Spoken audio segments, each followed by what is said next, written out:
ومن أحسن قولا ممن دعا إلى الله وعمل صالحا وقال إنني من المسلمين. السلام عليكم ورحمة الله وبركاته. إن الحمد لله نحمده ونستعينه ونستغفره ونعوذ بالله من شرور أنفسنا ومن سيئات أعمالنا. من يهده الله فلا مضل له ومن يضلل فلا هادي له. وأشهد أن لا إله إلا الله وحده لا شريك له وأشهد أن محمدا عبده ورسوله صلى الله تعالى عليه وعلى آله وصحبه وسلم تسليما كثيرا. أما بعد. সম্মানিত ভাতৃমণ্ডলী, আল্লাহ রাব্বুল আলামিনের প্রশংসা এবং প্রিয় নবী সাল্লাল্লাহু আলাইহি সাল্লামের উপর সালাত ও সালামের পর আজ রবিবার 14ই রবিউল সানি 1445 হিজরি মোতাবেক 29 অক্টোবর 2023 আমাদের ধারাবাহিক আলোচনা ফিকহুস সালাত পর্ব নম্বর 19। বিষয়বস্তু 5 ওয়াক্ত সালাতের পরে জিকির আজকার। 5 ওয়াক্ত সালাত শেষে সালাম ফেরার পরে জিকির আজকার সম্পর্কে আজকে লেখক এখানে মোটামুটি 7টি জিকির বর্ণনা করেছেন, বা 8টি বলা যেতে পারে। এই জিকির আজকার গুলি ইনশাআল্লাহ তাআলা আপনাদের সামনে আমরা আলোচনা করব। বলছেন লেখক, আজকার ও আদবারি সালাওয়াতিল খামস, 5 ওয়াক্ত সালাতের পরে আজকার। জিকিরের বহু বচন আজকার, জিকির এক বচন আর বহু বচন হচ্ছে আজকার। আমরা বাংলা এবং উর্দু ভাষাভাষীরা জিকির আজকার দুটো মিলিয়ে বলি। শুধু আজকার বললে আমাদের সব মানুষরা বুঝবে না, জিকির বললে অসম্পন্ন হয়ে যায় তাদের কাছে, কারণ ভাষা ওইভাবে বলে অভ্যাস নাই। এই জন্য জিকির আজকার বলে থাকেন, সেজন্য আমি ওইভাবে বললাম। তবে জিকির বলে যথেষ্ট, অথবা আজকার বলে যথেষ্ট। বলছেন লেখক, ইযা ফারাগাল মুসাল্লি মিন সালাতিল ফরিদাতি ওয়া সাল্লাম, যখন ফরজ সালাত আদায়কারী মুসল্লি ফরজ সালাত সমাপ্ত করবে এবং সালাম ফিরবে, তার জন্য সুন্নত হচ্ছে এই সামনে যে আলোচনা আসছে যে আজকার গুলি পড়া, সেগুলি পাঠ করা। ইউসান্নু আন ইয়াকুল, তার জন্য সুন্নত হচ্ছে বলা, মা সাবাতা আনিন নবী সাল্লাল্লাহু আলাইহি আজকার বাদাস সালাত, সালাতের পরে, মানে ফরজ সালাতের পরে, সুন্নতের পরে নয়। ফরজ সালাতের পরে নবী সাল্লাল্লাহু আলাইহি ওয়াসাল্লাম থেকে যেসব আজকার পড়া প্রমাণিত, সেগুলি বলা বা পাঠ করা হচ্ছে সুন্নাত। তাহলে এই কাজ হচ্ছে সুন্নাত, মুস্তাহাব। করলে নেকি, না করলে কোনো গুনাহ নেই। তবে সুন্নতের যে অনেক নেকি সওয়াব রয়েছে, তা থেকে বঞ্চিত থাকবে একজন মানুষ যদি সালাম ফেরার পরে উঠে চলে যায়, তাহলে গুনাহগার হবে না। ইয়াজহারু বিহা কুল্লু মুসাল্লিম মুফরাদি, একা একা উচ্চ স্বরে পড়বে। মানে উচ্চ স্বরে মানে এই নয় যে পাশের লোকের যাতে করে ডিস্টার্ব হয়, এমন নয়। তবে শুনিয়ে পড়বে, নিজেকে শুনিয়ে পড়বে, পাশের লোক শুনতে পাবে। একেবারে মনে মনে নাই, যেমন আমাদের দেশে মানুষের অভ্যাস আছে এমন মনে মনে পড়া যে পাশের লোক বুঝতেই পারছে না যে আমার আশেপাশের মুসল্লিরা জিকির আজকার করছে কিনা। প্রথম জিকির লেখক বলছেন তা হলো হিয়া আস্তাগফিরুল্লাহ আস্তাগফিরুল্লাহ আস্তাগফিরুল্লাহ। 3 বার আল্লাহর কাছে ক্ষমা চাইবে। আমি আল্লাহর কাছে ক্ষমা প্রার্থনা করছি, আমি আল্লাহর কাছে ক্ষমা চাইছি, আমি আল্লাহর কাছে ক্ষমা চাইছি। নবী সাল্লাল্লাহু আলাইহি ওয়াসাল্লাম যখন দোয়া করতেন তখন কমপক্ষে 3 বার করে করতেন। একটি কথা, একটি দোয়া 3 বার করে বলা, এটি হচ্ছে সুন্নাত। আখরাজাহু মুসলিম, হাদিস সহিহ মুসলিমে রয়েছে। এই মুসলিম 591 নম্বর হাদিস। অধিকাংশ উলামায়ে কেরাম এবং জনগণ মুসলিম সমাজের এর উপরে আমল করে থাকেন যে সালাম ফেরার পরে আস্তাগফিরুল্লাহ দিয়ে শুরু করবেন আপনার জিকির। 3 বার আস্তাগফিরুল্লাহ পাঠ করবেন। তবে কিছু সংখ্যক উলামায়ে কেরাম, বিশেষ করে আহলে হাদিস ভারত, বাংলাদেশ, পাকিস্তানের ওলামায়ে কেরাম তারা বলছেন যে আল্লাহু আকবার আগে পাঠ করতে হবে, তারপরে আস্তাগফিরুল্লাহ আস্তাগফিরুল্লাহ। এই মর্মে ইবনে আব্বাস রাদিয়াল্লাহু তাআলা আনহু থেকে হাদিস বুখারী মুসলিমে যে রয়েছে তা পেশ করে থাকেন। শেখ বিন বাজ রাহিমাহুল্লাহ, শেখ বিন উসাইমিন তারা বলছেন যে এখানে যে ইবনে আব্বাসের হাদিসে তাকবীর রয়েছে মানে আল্লাহর বড়ত্ব ঘোষণা, জিকির, আর সেই জিকির নবী সাল্লাল্লাহু আলাইহি ওয়াসাল্লাম প্রমাণিত আস্তাগফিরুল্লাহ। তাকবীর মানে আল্লাহু আকবার বলা নয় এখানে, বরং আল্লাহর বড়ত্ব মহত্ব ঘোষণা করা বা আল্লাহর জিকির করা। আর কেউ কেউ ব্যাখ্যা করেছেন যে ইবনে আব্বাস রাদিয়াল্লাহু তাআলা নাবালক ছেলে, ছোট ছেলে, শুনতে পেতেন তাকবীর শুনে বুঝতেন যে সালাত শেষ হয়ে গেছে। আর একটু ব্যাখ্যা কেউ কেউ করেছেন যে সেটা তাকবীর, কিন্তু সেটা হচ্ছে 33 বার যে সুবহানাল্লাহ আলহামদুলিল্লাহ আল্লাহু আকবার, সেই আল্লাহু আকবার তাকবীর, এইভাবে ব্যাখ্যা করেছেন। যাই হোক, ইজতিহাদি মাসালা, যদি কেউ আমল করে এভাবে তাহলে বলা যাবে না যে বিদআত ইজতিহাদি মাসাইলে। আর অধিকাংশ আইম্মায়ে কিরাম, ওলামায়ে কিরাম বলছেন যে জিকির আস্তাগফিরুল্লাহ দিয়ে শুরু হবে, তাকবীর দিয়ে নয়। এটাই হচ্ছে বেশি রাজিহ, আল্লাহু তাআলা। 2 নম্বর জিকির তারপরে পাঠ করবেন আল্লাহুম্মা আনতাস সালাম ওয়া মিনকাস সালাম তাবারাকতা ইয়া যাল জালালি ওয়াল ইকরাম। সহিহ মুসলিমের হাদিস, হাদিস নম্বর 592। হে আল্লাহ, তুমি আসসালাম মানে শান্তি মালিক, তুমি শান্তি দাতা, তোমার পক্ষ থেকে সার্বিক শান্তি হয়ে থাকে। তাবারাকতা বরকতময় তুমি, ইয়া যাল জালালি ওয়াল ইকরাম, হে মহামহিয়ান বরিয়ান। 3 নম্বর জিকির কালিমাত তাওহীদের জিকির, লা ইলাহা ইল্লাল্লাহু ওয়াহদাহু লা শারীকা লাহু লাহুল মুলকু ওয়া লাহুল হামদু ওয়া হুয়া আলা কুল্লি শাইইন কাদির। এই জিকির ওর সাথে ওই হাদিসে বর্ণিত হয়েছে 4 নম্বর জিকিরটি, সুতরাং সেটাও তাতে একসাথে বর্ণনা করে দিয়েছেন। আল্লাহুম্মা লা মানিআ লিমা আতাইতা ওয়া লা মুতিআ লিমা মানা'ত ওয়া লা ইয়ানফা'ু যাল জাদ্দি মিনকাল জাদ। এটিকে যদি পৃথক করে বলা হয় তো ভিন্ন জিকির, কারণ দোয়া হিসাবে অন্য জায়গায় এটি পৃথক হিসাবে বর্ণিত হয়েছে, তাহলে এটা আর একটি, তাহলে জিকির যে সংখ্যা এইভাবে 10 বা তার বেশি হয়ে যাবে। বুখারী মুসলিমের হাদিস, সহিহ বুখারীতে 844 নম্বর, সহিহ মুসলিমে 593। 5 নম্বর জিকির হচ্ছে লা ইলাহা ইল্লাল্লাহু ওয়াহদাহু লা শারীকা লাহু লাহুল মুলকু ওয়া লাহুল হামদু ওয়া হুয়া আলা কুল্লি শাইইন কাদির, লা হাওলা ওয়া লা কুওয়াতা ইল্লা বিল্লাহ, মানে কালিমা তাওহীদের সাথে লা হাওলা ওয়া লা কুওয়াতা ইল্লা বিল্লাহ, লা ইলাহা ইল্লাল্লাহু ওয়া লা না'বুদু ইল্লা ইয়্যাহু লাহুন নি'মাতু ওয়া লাহুল ফাদলু ওয়া লাহুস সানাউল হাসান, লা ইলাহা ইল্লাল্লাহু মুখলিসিনা লাহুদ-দীন ওয়া লাউ কারিহাল কাফিরুন। সহিহ মুসলিমের হাদিস, হাদিস 554। আল্লাহ ছাড়া কোনো সত্য মাবুদ নেই, যিনি একক, যার কোনো শরীক নেই, সার্বভৌমত্ব, সবকিছুর মালিকানা তার, ওয়া লাহুল হামদু, যাবতীয় প্রশংসা তার, ওয়া হুয়া আলা কুল্লি শাইইন কাদির, সবকিছুর উপর তিনি ক্ষমতাবান, সর্বশক্তিমান। লা হাওলা ওয়া লা কুওয়াতা ইল্লা বিল্লাহ, কোনো শক্তি সামর্থ্য নেই আল্লাহ ছাড়া, আল্লাহ প্রদত্ত শক্তি ছাড়া। লা ইলাহা ইল্লাল্লাহ, আল্লাহ ছাড়া কোনো সত্য মাবুদ নেই। ওয়া লা না'বুদু ইল্লাহ, তার ছাড়া কারো আমরা ইবাদত করি না। লাহুন নি'মাতু, সমস্ত অনুগ্রহ নিয়ামত তার। ওয়া লাহুল ফাদলু, সমস্ত ফজল করম আল্লাহ রাব্বুল আলামিনের। ওয়া লাহুস সানাউল হাসান, তার জন্যই হচ্ছে সুন্দর গুণগান, প্রশংসা। লা ইলাহা ইল্লাল্লাহ, আল্লাহ ছাড়া কোনো সত্য মাবুদ নেই। দেখেন কতবার কালিমা তাওহীদ বারবার করে আসছে বা কতবার রিপিট হচ্ছে এই আজকার গুলিতে। আল্লাহর তাওহীদ এর ঘোষণা, আল্লাহর তাওহীদের বিশ্বাস, আল্লাহর তাওহীদের বাস্তবায়ন, এটি সবচেয়ে বড় ইবাদত।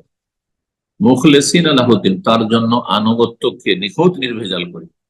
আল্লাহু কারিহাল কাফিরুন, যদিও কাফেররা সেটিকে অপছন্দ করে, ঘৃণা করে। আল্লাহ তাওহীদ প্রতিষ্ঠা এবং আল্লাহর জন্য নিষ্ঠাবান হওয়া, শিরক মুক্ত হওয়া, কাফের মুশরিক মোটেই চাই না।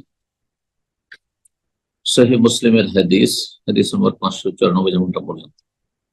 তারপরে 6 নম্বর জিকির নবী সাল্লাল্লাহু আলাইহি ওয়াসাল্লাম থেকে প্রমাণিত, তিনি বলেছেন মান সাব্বাহাল্লাহ ফি দুবুরি কুল্লি সালাতিন, যেই ব্যক্তি আল্লাহর তাসবিহ পাঠ করবে, মানে সুবহানাল্লাহ পাঠ করে প্রত্যেক ফরজ সালাতের পরে 33 বার, হামেদ আল্লাহ, আল্লাহ প্রশংসা করে 33, ও কাব্বার আল্লাহ, এবং আল্লাহর বড়ত্ব তাকবীর পাঠ করবে 33 বার, ফাতিলকা তিসআতুন ওয়া তিসউন, এই হয়ে গেল 99। ওয়াকালা তামামাল মিয়ান, আর 100 পূর্ণ করবে বা 100 পূর্ণ করার জন্য পাঠ করবে কালিমা তাওহীদ, লা ইলাহা ইল্লাল্লাহু ওয়াহদাহু লা শারীকা লাহু লাহুল মুলকু ওয়া লাহুল হামদু ওয়া হুয়া আলা কুল্লি শাইইন কাদির। যদি এই তাসবিহ কেউ পাঠ করে 33 33 33, তারপরে কালিমা তাওহীদ দিয়ে 100 পূর্ণ করা, গফিরাত খাতায়াহু, তার গুনাহগুলিকে ক্ষমা করে দেওয়া হবে, ওয়াইন কানাত মিসলা জাবাদিল বাহর, সাগরের ফেনা বা খড়কুটো পরিমাণ যদি তার গুনাহ থাকে, সাগর, বিশাল সাগর, আর তাতে কত ময়লা আবর্জনা ফেনা এবং খড়কুটো রয়েছে, সেই পরিমাণ যদি গুনাহ থাকে তার জীবনে, মাফ করে দেওয়া হবে। কিন্তু সাগীরা, কাবীরার জন্য তওবা শর্ত তার সাথে। সহিহ মুসলিমের হাদিস 597। এই তাসবিহর ক্ষেত্রে, অর্থাৎ ফরজ সালাতের পরে তাসবিহ পাঠ করা, মানে সুবহানাল্লাহ, আলহামদুলিল্লাহ, আল্লাহু আকবার, তাসবিহ, তাহমিদ, তাকবীর, এই ক্ষেত্রে 4টি পদ্ধতি সহিহ সুন্নাহ দ্বারা প্রমাণিত। একটি তো এইটা হয়ে গেল, 33 33 করে সুবহানাল্লাহ, আলহামদুলিল্লাহ, আল্লাহু আকবার 99 হয়ে গেল, আর 100 পুরা করলেন কালিমা তাওহীদ। আর একটি হচ্ছে সুবহানাল্লাহ 25 বার, আলহামদুলিল্লাহ 25 বার, আল্লাহু আকবার 25 বার, লা ইলাহা ইল্লাল্লাহ, এইভাবে 4 25 100 হবে। আখরাজাহু তিরমিজি ও নাসাই, ইমাম তিরমিজি এবং নাসাই বর্ণনা করেছেন। তিরমিজি 3413 নম্বর হাদিস, হাদিস সহিহ। নাসাই হচ্ছে 1351 হাদিস সহিহ, আল্লামা আলবানী সহিহ বলেছেন। তার দ্বিতীয় পদ্ধতি 25 25 করে। তৃতীয় পদ্ধতি হচ্ছে নবী সাল্লাল্লাহু আলাইহি ওয়াসাল্লাম থেকে প্রমাণিত, তিনি বলেছেন মুআক্কিবাতুন লা ইয়াখিবু কায়রুহুন্না, যে আমলগুলি এক ইবাদতের পরে করা হয়, এক ইবাদত করে আরেক ইবাদত, মুআক্কিবাত, লা ইয়াখিবু কায়রুহুন্না, যেই ব্যক্তি সেই জিকির আজকার গুলি বা বাক্যগুলি বলবে সে কখনো ব্যর্থ হবে না, ক্ষতিগ্রস্ত হবে না। অথবা ফায়রাহুন্না বলেছে, এরপরে নেকি, ফরজ সালাত আদায় করলেন, ইবাদত করলেন ফরজ, তারপরে এই নেকিগুলি দুবার করলে সালাতে মাকতুবা, প্রত্যেক ফরজ সালাতের পরে যদি পাঠ করে সালাসুনা তাসবিহা, 33 বার তাসবিহ সুবহানাল্লাহ, ওয়া সালাসুনা তাহমিদা, 33 বার হচ্ছে তাহমিদ, আলহামদুলিল্লাহ, ওয়া আরবাম ওয়া সালাসুনা তাকবীরা, 34 বার হচ্ছে তাকবীর, আল্লাহু আকবার, 100। এটি ঘুমাবার আগেও রয়েছে, আবার ফরজ সালাতের পরেও রয়েছে। সহিহ মুসলিমের হাদিস, সহিহ মুসলিমের হাদিস 596। তাহলে এটা তৃতীয় পদ্ধতি হয়ে গেল তাসবিহ পাঠের ফরজ সালাতের পরে। চতুর্থ পদ্ধতি নবী সাল্লাল্লাহু আলাইহি ওয়াসাল্লাম থেকে সহিহ সূত্রে প্রমাণিত, তিনি বলেন as-সালাতুল খামসু, 5 ওয়াক্ত সালাত, ফরজ সালাত, ইউসাব্বিহু আহাদুকুম ফি দুবুরি কুল্লি সালাতিন 10, তোমাদের যে কোনো ব্যক্তি যদি ফরজ সালাতের পরে 10 বার সুবহানাল্লাহ পাঠ করে, ওয়া ইয়াহমাদু 10, 10 বার আলহামদুলিল্লাহ পড়ে, ওয়া ইউকাব্বিরু 10, আর 10 বার তাকবীর পাঠ করে, ফাহিয়া খামসুনা ওয়া মিয়া ফিল লিসান, বলছেন যে তাহলে 30 বার হলো, 3 10 30, 30 যখন হলো 5 ওয়াক্ত হয়ে যাবে, 3 5 15, 150 হয়ে যাবে। বলছেন যে এই যে 10 10 10 করে তাসবিহ, তাহমিদ, তাকবীর পাঠ করলো, এতে 150 হয়ে গেল জবানে উচ্চারণে, ও আলফুন ওয়া খামসুমিয়া ফিল মিজান, কিন্তু আল্লাহর নেকির দাঁড়ি পাল্লায় বিচার দিবসে যে আল্লাহ কায়েম করবেন, তাতে 1500 হয়ে যাবে, 10 গুণ। ইমাম তিরমিজি বর্ণনা করেছেন, নাসাই বর্ণনা করেছেন, হাদিসটি সহিহ। তিরমিজি 481 নম্বর হাদিস, নাসাইতে 1348। আল্লামা আলবানী রাহিমাহুল্লাহ সহিহ বলেছেন, সহিহ তিরমিজি এবং সহিহ নাসাই। তারপরে লেখক বলছেন যে এই তসবিহ গুলি পাঠ করবে কিভাবে। সেগুলি তসবির দানায় পাঠ করবে, যেমন এক শ্রেণীর লোকেরা করে থাকে। না, এটি সুন্নত নয়, সুন্নত নয়। একদল বেদাত বলেছেন, আর একদল বেদাত বলেননি, কিন্তু সুন্নতের খেলাফ বলেছেন, সুন্নত বলেন। এক কথায় সুন্নত নয়, এবং এতে দিনের বড় ক্ষতি রয়েছে। যেমন সুন্নতের পরিপন্থী, তেমনি তাতে রিয়া, লোক দেখানো, নিয়ত, শয়তান যে কোনো সময় অন্তরে দিয়ে দিতে পারে। শয়তান সব সময় মানুষকে গুমরাহ করার জন্য, মানুষের নেকি যাতে কমে যায় বা না হয় এর জন্য লেগে আছে, প্রয়াস চালাতে আছে। যারা হাতে এই তসবির দানা নিয়ে ঘোরাফেরা করে অথবা মসজিদ তসবির করে, মানুষের সামনে তসবি জপে এই তসবির দানা নিয়ে, তাদের মধ্যে রিয়া চলে আসে, শয়তানি ভাবে বিভ্রান্ত। এটি সুন্নতের কাছাকাছি নয়, বেদাতের কাছাকাছি কমপক্ষে। সুতরাং এই যারা গণনা করতে পারে, যারা গণনা করতে পারে এই 33 পর্যন্ত, তারা এই তসবির দানা ব্যবহার করবে না। অথবা অন্য কোনো দানা, বুটের দানা ইত্যাদি, বা অথবা কঙ্কর পাথর, এসব যে আমাদের দেশের এক শ্রেণীর বিদ্যার্থীরা করে থাকে তাদের খতম গুলিতে, এগুলি সুন্নত না, এগুলো সব বিদআত। বিশেষ করে যে কোনো খতম, এগুলো বিদআত। সব খতম গুলি, খতমে খাজে গান, আর খতমে ইউনুস, আর খতম অমুক, সমস্ত বিদআত। তো সুন্নত হচ্ছে হাতের আঙ্গুলে তসবিহ করা। বলছেন লেখক, as-sunnatu an yaqida tasbih bi asabi yadayhi, দুই হাতের অথবা ডান হাতে, ডান হাতে উত্তম। কেউ কেউ বলেছেন দুই হাতে, লেখক দুই হাত বলেছেন, কিন্তু ডান হাত ভালো কাজের জন্য, এই জন্য যেসব ওলামায়ে কেরাম বলেছেন ডান হাতেই তসবিহ হবে, বাম হাতে নয়, এটি সুন্নাহর কাছাকাছি। তো হাতের আঙ্গুলে তসবিহ করবে, আঙ্গুলের যে জোড়গুলি রয়েছে এগুলোতে তসবিহ করবে, এটি হচ্ছে সুন্নাহ। নবী সাল্লাল্লাহু আলাইহি সাল্লাম থেকে ইয়াসির রাদিয়াল্লাহু তাআলা আনহু সাহাবী বর্ণনা করেছেন, ক্বালা লানা রাসূলুল্লাহ সাল্লাল্লাহু আমাদেরকে বললেন, মানে সাহাবিয়াতদেরকে সম্বোধন, আলাইকুম নবী তাসবিহ ওয়া তাহলিল ওয়া তাকদিস, তোমরা তসবিহ পাঠ করো, লা ইলাহা ইল্লাল্লাহ পাঠ করো, আল্লাহর বড়ত্ব মহত্ব বয়ান করো, ওয়া আকিদনা বিল আনামিল, আনামিল অনমুলার জামা, এর মানে হচ্ছে আঙ্গুলের যে গ্রন্থি, জোড়গুলি রয়েছে, তোমরা আঙ্গুলের জোড়গুলি যে রয়েছে, গ্রন্থি রয়েছে, এগুলিতে তসবিহ করো। ফাইন্নাহুন্না মাসউলাতুন মুস্তানতাকাতুন, কারণ এসব আঙ্গুলগুলিকে আল্লাহ জিজ্ঞাসা করবে, জিজ্ঞাসিত হবে, এবং তাদেরকে বাক শক্তি দেওয়া হবে, কথা বলবে হাসর মাঠে। ওয়ালা তাগফুলনা, আর তোমরা উদাসীন হয়ে যেও না, গাফিল হয়ে যেও না, ফাতানসাইনা রাহমা, না হলে তোমার রহমত থেকে বঞ্চিত হবে। হাদিস সুনান আবু দাউদ তিরমিজিতে রয়েছে। সুনান আবু দাউদে 1501, তিরমিজিতে রয়েছে 3583। 7 নম্বর জিকির হচ্ছে ফরজ সালাতের পরে সূরা ফালাক এবং নাস পাঠ করা। ফালাক এবং নাস পাঠ করা, সূরা ফালাক, নাস, কুল আউযু বিরাব্বিল ফালাক, কুল আউযু বিরাব্বিন নাস। আবু দাউদ তিরমিজিতে হাদিস আছে, আবু দাউদ তিরমিজি, আবু দাউদ 1523, তিরমিজি 2903।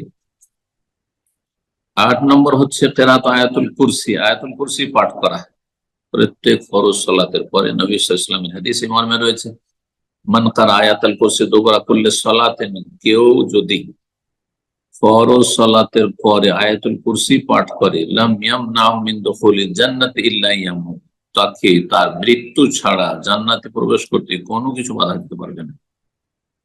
এর মানে এই নয় যে কেউ ফরজ সালাত পূর্ণ পড়েনি, 3 ওয়াক্ত 4 ওয়াক্ত, কিন্তু যখনই ফরজ পড়েছে, আয়াতুল কুরসি পড়েছে, জান্নাত চলে যাবে না, এটা মোটেই নয়। ফরজ ওয়াজিবগুলি ঠিক রাখার পরে যদি এই সুন্নত মুস্তাহাব আমল করে, নফল আমল করে, তাহলে জান্নাতে যেতে বাধাগ্রস্ত হবে না।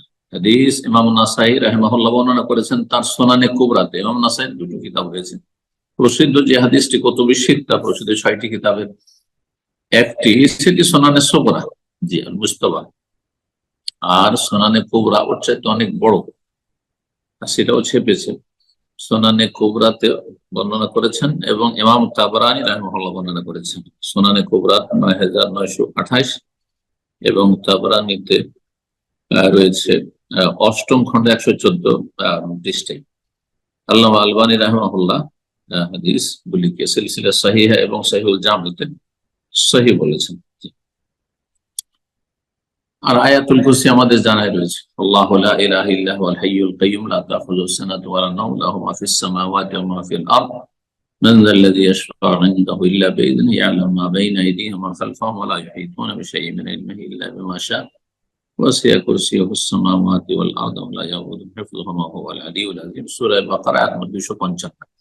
আয়াতুল কুরসির বিস্তারিত তাফসীর যদি জানতে হয় আলোচনায়, তাহলে আমার ধারাবাহিক যে তাফসীর রয়েছে সূরা বাকারার, তাতে ইনশাআল্লাহ পাবেন। আর সেটা আলাদা করেও ইউটিউবে ছাড়া রয়েছে, সেখান থেকে শুধু আয়াতুল কুরসি তাফসীর দিয়েও আপনি সার্চ করতে পারবেন।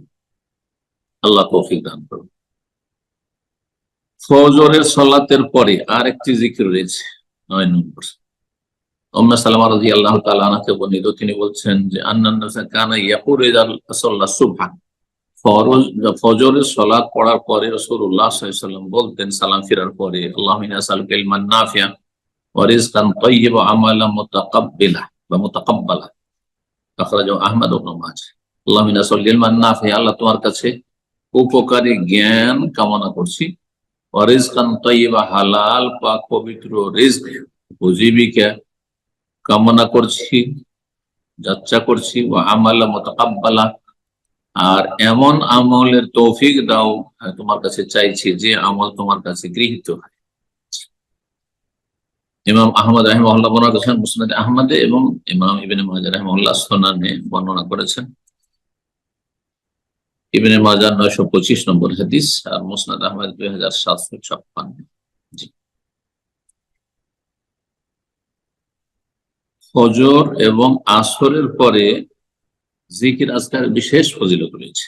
এই দুটো সালাত অত্যন্ত গুরুত্বপূর্ণ সালাত, সবগুলি গুরুত্বপূর্ণ, কিন্তু সবচেয়ে গুরুত্বপূর্ণ এই 5 ওয়াক্ত সালাতের মধ্যে আসর এবং ফজর। আনাস বিন মালিক রাদিয়াল্লাহু তাআলা আনহু বর্ণিত এই মর্মে রাসূলুল্লাহ সাল্লাল্লাহু আলাইহি ওয়াসাল্লাম বলেছেন, লা আন আকুদামা কওমিন ইয়াযকুরুন আল্লাহ তাআলা মিন সালাতিল গাদাতি হাত্তা তাতলু আশ-শামস, বিশেষ করে ফজর সালাতের পরে আমি যদি বসে যাই এমন কোন সম্প্রদায়ের সাথে যারা মহান আল্লাহর জিকির আজকার করে থাকে ফজর সালাতের পর থেকে সূর্য উদয় হওয়া পর্যন্ত, কিন্তু সম্মিলিত জিকির না, একা একা নিজের নিজের জিকির, আহাব্ব ইলাই, এটি আমার কাছে অধিক প্রিয়, মিন আন উতিকা আরবাতা মিন ওয়ালাদ ইসমাইল, ইসমাইল আলাইহিস সালাম যে আল্লাহর নবী, তার বংশধর, নবী সাল্লাল্লাহু আলাইহি ওয়াসাল্লামের বংশধর থেকে, কারণ ইসমাইল আলাইহিস সালামের বংশধর হচ্ছে নবী সাল্লাল্লাহু আলাইহি ওয়াসাল্লাম, তো নবী সাল্লাল্লাহু আলাইহি ওয়াসাল্লাম ইসমাইল আলাইহিস সালামের বংশধর আর 4 জন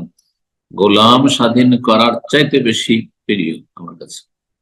ওয়ালান আকদামা কওম ইয়াযকুরুন আল্লাহ তাআলা মিন সালাতিল আসর, আর যদি আমি বসে যাই এমন একটি সম্প্রদায়ের সাথে যারা আল্লাহর জিকির আজকার করছে আসরের সালাত থেকে শুরু করে ইলান তাগরুবা, সূর্য অস্তমিত হওয়া পর্যন্ত, আহাব্বু ইলাইহি মিন আন উতিকা আরবা, 4টি গোলাম আজাদ করার চাইতে বেশি আমার কাছে প্রিয়। হাদিস সুনানে আবু দাউদে রয়েছে, হাদিসটি হাসান। আল্লামা আলবানী সহিহ হাদিসের সিরিজের 2916 নম্বর হাদিস হাসান বলেছেন। জাবের ইবনে সামরা রাদিয়াল্লাহু তাআলা আনহু বর্ণিত, তিনি বলেছেন আন্নান নবী সাল্লাল্লাহু আলাইহি ওয়াসাল্লাম কানা ইযা সাল্লাল ফাজরা, রাসূলুল্লাহ সাল্লাল্লাহু আলাইহি ওয়াসাল্লাম ফজর সালাত পড়ার পরে তার অভ্যাস ছিল জালাসা ফি মুসাল্লাহু, সালাতের স্থানে বসে যেতেন, হাত্তা তাতুলু আশ-শামসু হাসানা, যতক্ষণ সুন্দর হয়ে সূর্য উদিত না হয়ে যেত। হাদিস সহিহ মুসলিমে রয়েছে 670 নম্বর। তো ফজরের সালাতের পরে সূর্য ওঠা পর্যন্ত জিকির আজকার করতে থাকার, তারপরে 2 রাকাত সালাত কেউ যদি আদায় করে, এই মর্মে হাদিস রয়েছে সুনানে তিরমিজিতে যে তার জন্য হজের সওয়াব হবে, উমরার সওয়াব হবে, তাম্মাতান তাম্মাতান তাম্মা। এই হাদিস অনেক আইম্মায়ে কেরাম উলামা মুহাদ্দিসিন সহিহ বলেছেন বা হাসান বলেছেন। সুতরাং এইসব নফল ইবাদত বন্দেগী আমাদেরকে যথাসাধ্য চেষ্টা করতে হবে, আল্লাহ তৌফিক দান করেন, এবং ফরজ ওয়াজিবের পুরোপুরি হেফাজতের আল্লাহ তৌফিক দান করেন, হারাম নাজায়েজ থেকে কাবায়ের থেকে আল্লাহ পুরোপুরি বেঁচে থাকার তৌফিক দান করেন, আল্লাহ রাব্বুল সাগায়েরকে আমাদের জীবন থেকে কমিয়ে নিয়ে আসার তৌফিক দান করেন, আল্লাহ রাব্বুল তার নৈকট্য অর্জনের জন্য অগ্রগামী হওয়ার তৌফিক দান করেন। ওয়া সাল্লাল্লাহু সাল্লাম আলা নবিয়িনা মুহাম্মদ ওয়া আলা আলিহি ওয়া সাহবিহি আজমাইন।